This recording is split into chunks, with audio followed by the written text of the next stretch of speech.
جھڑیاں لگانا، لائٹنگ لگانا یہ بدعت ہے۔ پہلے بدعت کی اقسام کو سمجھیں، علماء سے پوچھیں کہ بدعت کس کو کہتے ہیں، تو میرے خیال میں دوبارہ آپ کو یہ بات کرنی ہی نہیں پڑے گی۔ اب لوگ کہتے ہیں یہ جو آپ جھڑیاں لگاتے ہیں، یہ جو آپ چراغاں کرتے ہیں، یہ جو آپ لائٹنگ لگاتے ہیں، یہ دین کے اندر نئی ایڈیشن آپ نے کر دی ہے، تو یہ بدعت ہے۔ کسی صحابہ نے کی ہے، کسی اہل بیت میں سے کسی نے کی ہے، کسی جناب تابعین نے کی ہے، تبع تابعین، کسی نے کوئی خوشی منائی ہے، کسی نے کوئی جھڑیاں لگائی ہیں، کسی نے کوئی لائٹیں لگائی ہیں۔ ایک بابا جی کا مجھے جملہ یاد آتا ہے، وہ کہا کرتے تھے کہ حضرت ابوبکر صدیق نے سارا سامان گھر میں سے لے کے آقا کریم کی بارگاہ میں پیش کر دیا، جھڑیاں گھر میں چھوڑ آئے تھے۔ انہوں نے کیا چیز ہے جو اسلام کے لیے پیش نہیں کی؟ اب ذرا بات کو ذرا سمجھیں، یہ جو جھڑیاں لگانا ہے، یہ چراغاں کرنا ہے، کیا ہر اہل سنت کرتا ہے؟ ہر اہل سنت نہیں کرتا۔ کسی کے پاس گنجائش ہوتی ہے وہ کرتا ہے، کسی کے پاس گنجائش نہیں ہوتی وہ نہیں کرتے۔ تو کیا وہ اسلام سے خارج ہو گئے، وہ دین سے خارج ہو گئے؟ ایسی بات نہیں ہے۔ آپ ذرا سمجھیں کہ بدعت کہتے کس کو ہیں۔ بدعت اس کو کہتے ہیں، مثال کے طور پہ میں آپ کو آسان الفاظوں میں سمجھاتا ہوں کہ دین کے اندر کوئی نئی چیز ایڈ کر دینا، کوئی نئی ایسی چیز ایڈ کر دینا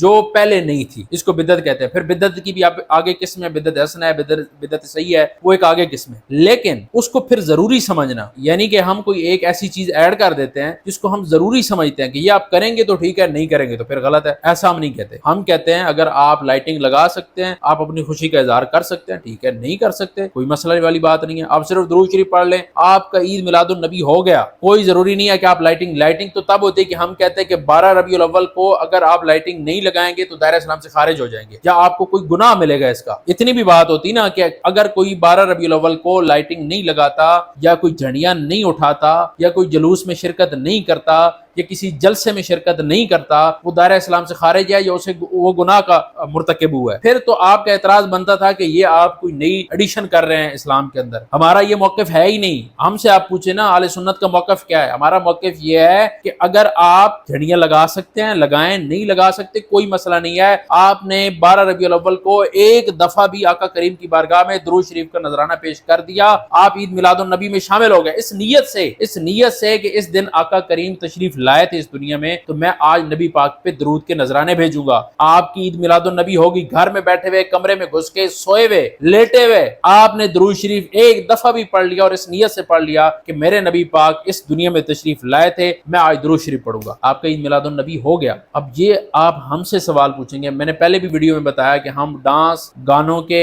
ناچوں کے یا کسی بھی غیر شرعی عمل کو عید میلاد النبی نہیں مانتے، نہ ہم اس کا وہ ہمارا عقیدہ ہے کہ آپ جناب غیر شرعی کوئی عمل کریں، یا آپ جھنڈیاں لگائیں گے تو آپ سنی رہیں گے، جھنڈیاں نہیں لگائیں گے تو آپ سنیت سے خارج ہو جائیں گے، ایسا کوئی چکر نہیں ہے، نہ کوئی ایسا سین ہے۔ آپ ہم سے پوچھیں، ہم سے سوال کریں، ہمارا کام ہے جواب دینا، ایسے خواہ مخواہ بھی شرک اور بدعت کے فتوے ہمارے اوپر نہ جانا شروع کر دیں۔